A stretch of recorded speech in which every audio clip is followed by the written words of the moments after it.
হালা Madrid Santiago Bernabeu ঘরের মাঠে সেভিলাকে 4-2 গোলে হারায় পয়েন্ট টেবিলে দ্বিতীয় স্থানে চলে এসেছে রিয়াল মাদ্রিদ।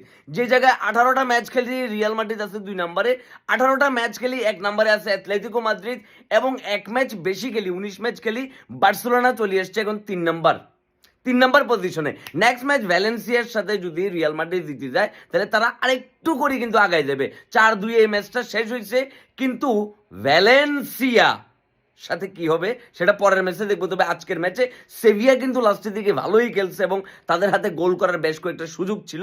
আমাদের কর্তুয়া কিন্তু বেশ কয়েকটা গোল কিন্তু সেভ করে দিয়েছে, নইলে রিয়াল মাদ্রিদ হয়তো আরো একটা কিংবা 2টা গোল, একটা তো ফর শিওর গোল কি হজম করতো। এমবাপ্পে সেকেন্ড হাফে যথেষ্ট পরিমাণে টাইম পাইছে, তাকে বেশ চান্স ক্রিয়েট করে দেওয়া হয়েছে, কিন্তু সে কোনো প্রকার গোল করতে পারে নাই। রদ্রিগো একটা দারুণ একটা সুযোগ পাইছে, কিন্তু রদ্রিগো কোনো কিছু করতে পারে নাই। তবে বাপ্পি ভাইয়া চাইলে আজকে আরো 3-3টা গোল দিতে পারতো। বাপ্পি ভাইয়া রে বলগুলো বিল্ড আপ করে দিয়ে বলগুলো ওইভাবে চান্স ক্রিয়েট করে দিছে, কিন্তু বাপ্পি ভাইয়া ঠিকঠাকভাবে ফিনিশিং দিতে পারে নাই, যার কারণে ম্যাচটা শেষ হয়েছে 4-2-এ।